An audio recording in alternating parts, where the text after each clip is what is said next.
Hey everyone, since June is coming to a close, I've decided to do part 3 of my summer movie preview for the month of July. Now how July looks so far? Very promising. There are definitely some movies on here that I'm really looking forward to and excited to see, and there are a few that I'm not sure about, but still this looks like a promising month for movies. And considering one of the movies coming out in July is my most anticipated movie for the whole summer, but we'll get there when we get there. I'm excited for the movies coming out in July. Let's begin. First up on July 2nd is a big one, my second most anticipated movie for July, and it is also a sequel, Spider-Man Far From Home. I really enjoyed Spider-Man Homecoming. I thought it was a different Spider-Man movie, making it a coming-of-age story, and I thought Tom Holland was fantastic, both Peter Parker and Spider-Man, as well as Michael Keaton being great as the Vulture. I was excited to see more of Tom Holland as Spider-Man, and I'm also excited that this is the first MCU movie right after Endgame, and the second trailer of this movie did confirm that this does take place after Endgame.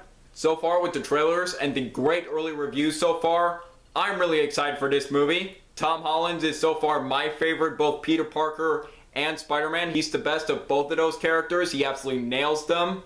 And I'm also interested to see in this film that he could maybe grow and mature as a character. There was some pressure on him being the next Iron Man after, what happened to him in Endgame. And I'm definitely interested to see that, an interesting character arc for Peter this time. And also interested to see Nick Fury, as always played by the awesome Samuel L. Jackson, being the mentor this time, since Iron Man was the mentor to Peter Parker in Homecoming, and now he's the mentor to Peter Parker in this film.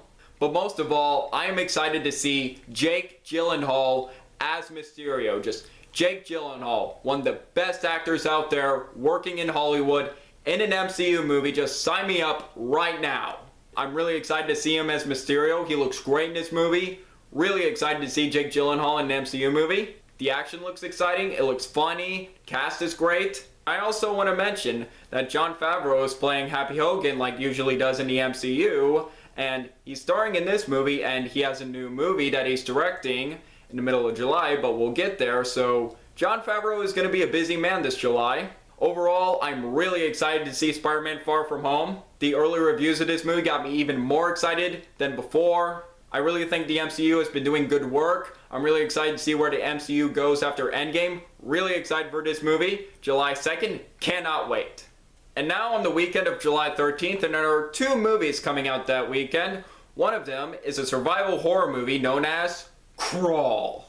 Now this is a survival horror movie produced, not directed, by Sam Raimi. Someone else is directing this movie. And this is about a girl in Florida, and she's trying to save her father in a hurricane in her house.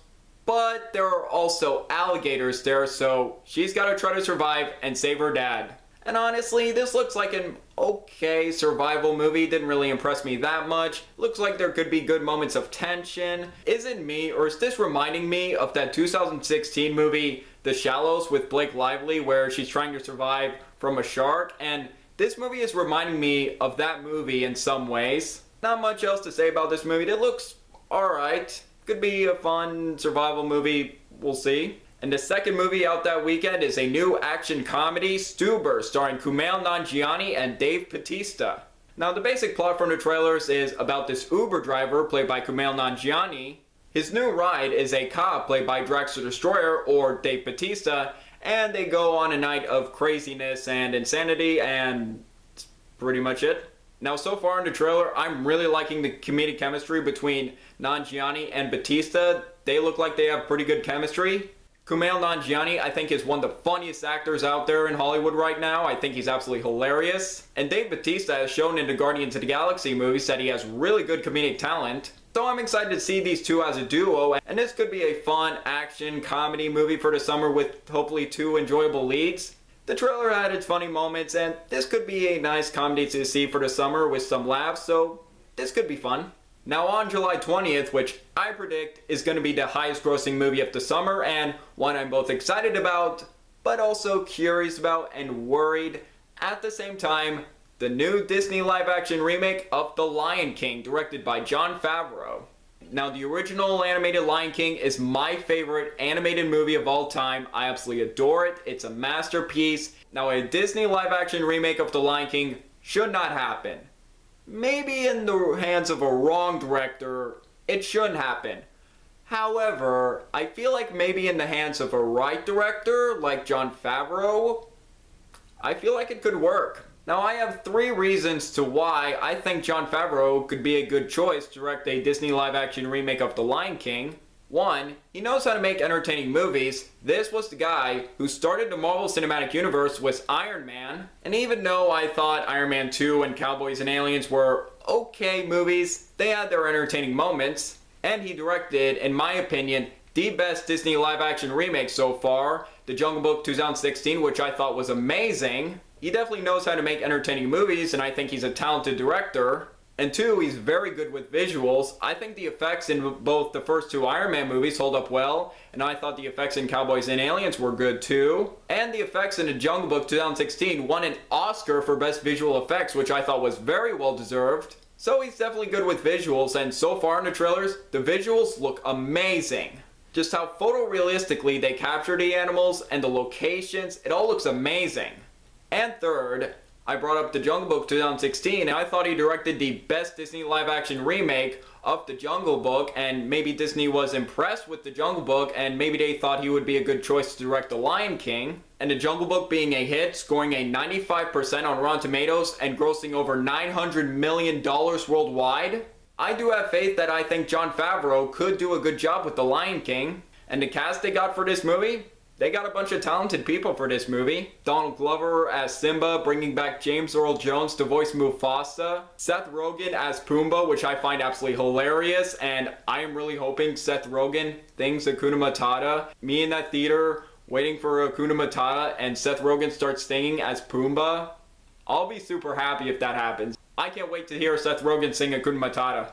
And Seth Rogen does sound good as Pumbaa, and as well as the voice for Toomba. I don't remember the actor who's voicing Toomba. I think it's like Billy something. I don't remember his name. But I heard him in a TV spot at the end, and I think he sounds good as Timon. I think, okay, he could be a good Timon. And the one actor so far in the trailers has been getting some mixed reactions is Chiwetel Ejiofor as Scar. Now, I think Chiwetel Ejiofor is a really good actor. Seriously. Watch 12 Years a Slave. He was freaking phenomenal in that movie. And he was also good in The Martian, Doctor Strange. He's a really good actor. And when I heard he was cast as Scar, I thought, okay, he could be a good choice. Now, don't get me wrong. No one can top Jeremy Irons. Jeremy Irons absolutely killed it as Scar. And I heard some people so far in the trailers, they said they don't find Ejiofor that menacing, which I don't want to jump to that conclusion already. I just kind of want to wait till the movie comes out to see, did Ejiofor did a good job? Was he okay? Just kind of want to see the movie, judge the performance for myself. But I'm hoping Ejiofor does a good job in the role. He's shown to be a talented actor. I'm hoping he does a good job as Scar. And so far in the trailers, it looks like he's going to try to do his own version of Scar and not try to copy Jeremy Irons too much, which I like. It doesn't look like they're trying to copy Jeremy Irons in any way. And like I said before, the visuals look stunning. Just these photorealistics, like the fur, the locations, and just, it all looks amazing. And I also have my worries that this could be a shot-for-shot remake and just bringing it to live action to the same scenes so far in the trailers, which I am a bit worried about, but I've heard they're gonna try to add in new things for this movie, try to not try to copy too much of the original and try to make this one stand out on its own. And what I liked about Jon Favreau's Jungle Book movie is that one stood out on its own well. It didn't copy the animated film, it did its own story, which I liked. It stood out on its own well, and I thought it justified its existence. And this is one of my most anticipated movies of the summer. I'll try to be optimistic about this movie. I love the animated film so much. I'll give this remake a chance. Hopefully Jon Favreau does a good job with it. And finally, on July 27th, save the best for last, my most anticipated movie of the whole summer is Quentin Tarantino's new movie, Once Upon a Time in Hollywood. Now, I love Quentin Tarantino. He is one of my top 5, possibly top 3 favorite directors working in Hollywood right now. I absolutely love his films. Reservoir Dogs, Pulp Fiction, Jackie Brown, Kill Bill, Inglourious Bastards, Django Unchained, Hateful Eight. The guy's a great director. And whenever I hear he's making a new movie, writing and directing a new movie, no matter what it is, I want to see it, or who's in it, I am excited. The cast for this movie looks fantastic. Leonardo DiCaprio is coming back from acting. Last time I've seen him on big screen like 3 years ago in his Oscar-winning role in The Revenant. So great to see DiCaprio back in acting and even in a Tarantino movie. Super excited. And Brad Pitt back in a Tarantino movie after Inglourious Basterds. And this is also DiCaprio's second Tarantino movie after Django Unchained. You also got Margot Robbie in the cast, Al Pacino, Kurt Russell. This movie has an amazing cast. And the trailers for this movie have been excellent. They got me just so excited for this movie. Tarantino is definitely nailing the look of Hollywood in the golden age. And I also want to mention something in the trailers. The most spot on Bruce Lee impression ever. And since this film also dealing with the Manson murders, and just wondering, is he going to be rewriting history with the Manson murders like he did with Inglourious Basterds? People who saw this movie at the Cannes Film Festival in France, they have been loving this movie. It's been getting great reactions. I am even more excited to see this movie. This is my most anticipated movie of the summer. Cannot wait to see a new movie from Quentin Tarantino. Really excited for Once Upon a Time in Hollywood. And those are my thoughts on the films coming out in July. And around the end of July, I will do my final part in my summer movie preview for the month of August. And I'd like to hear from you guys. What films in July are you looking forward to, mixed about, or not looking forward to? Let me know in the comments below. And also make sure to like this video, leave a comment, and subscribe if you're new here. It really means a lot. I'm Jack Benner, and look forward to another movie review.